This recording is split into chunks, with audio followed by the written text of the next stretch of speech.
This morning I visited the Governor-General. G'day, I'm Alex Dyson and I'm a people person. Young people these days, I hate to break this to you, don't watch Insiders. Vote for these teals is a vote for Anthony Albanese and a vote for a minority government. This is the division of Calpa, located on the New South Wales coast, halfway between Newcastle and the Gold Coast. Calpa is interesting. In 2022, the year that teal was named the Macquarie Dictionary Word of the Year, a local nurse with no party ties, Kaz Heiss, ran as an independent and won 47.68% of the vote. This was a 26% swing in an electorate which had been held by just 4 MPs in the last 60 years.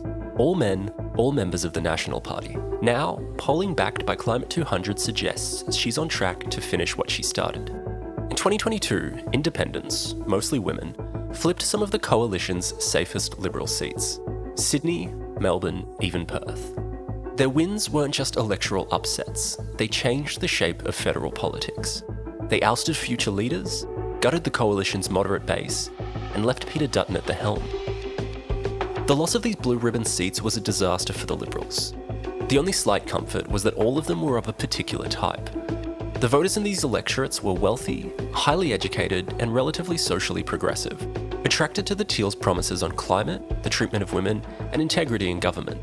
The coalition refocused on outer suburban and provincial electorates that were, it was thought, concerned with more bread and butter issues. In 2025, the issues have shifted. It's not just about climate anymore, it's cost of living, housing, and inflation, which is why the poll result in Calpa is so interesting. It could represent a massive nationwide shift. American politics has given a name to this phenomenon.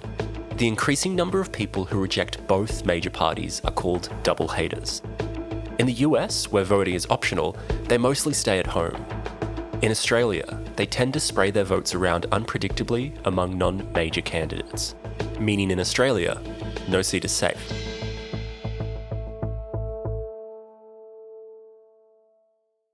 Over the last 3 years, there's been a huge focus on the Teals and the general public's disaffection with the two major parties.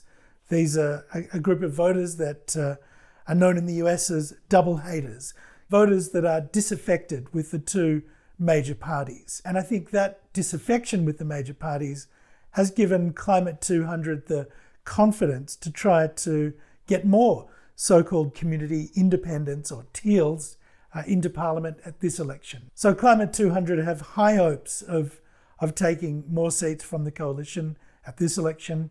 They're most hopeful of candidates breaking through in regional seats in Victoria.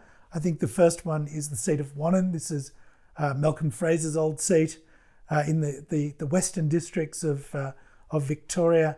It's now held by the coalition frontbencher Dan Tehan. He's the Liberal spokesperson for immigration. I think Climate 200 also have high hopes of challenging Zoe McKenzie in the seat of Flinders, which is of course on the Mornington Peninsula. This is another seat that's soaked in history. In 1982, there was famously a by-election which was won by the Liberal candidate Peter Reith. This gave Malcolm Fraser confidence that he wasn't as on the nose with the electorate as the polls were suggesting in 1982, and it gave him the confidence to call an election perhaps a little bit earlier than people were expecting in February 1983. Malcolm Fraser, of course, went on to lose that election, and Peter Reith lost the seat of Flinders. So that by-election sort of gave Malcolm Fraser a bit of a false dawn. If the Liberals were to lose that seat in this election, I think that really would be a big surprise, but it's not impossible. Another seat that Climate 200 is confident of giving the coalition a run for their money in is the Nationals' held seat of Calpa in northern New South Wales. This is currently held by the Nationals' MP Pat Conahan, and the Teal challenger is Kaz Heiss. This is the second time she's running, and according to her polling showing that she's currently in front by a little bit. Let's see on election day what happens there, but I think that would be another big surprise if Kaz Heiss was to knock off the Nationals' MP. But again, unlikely, but certainly possible.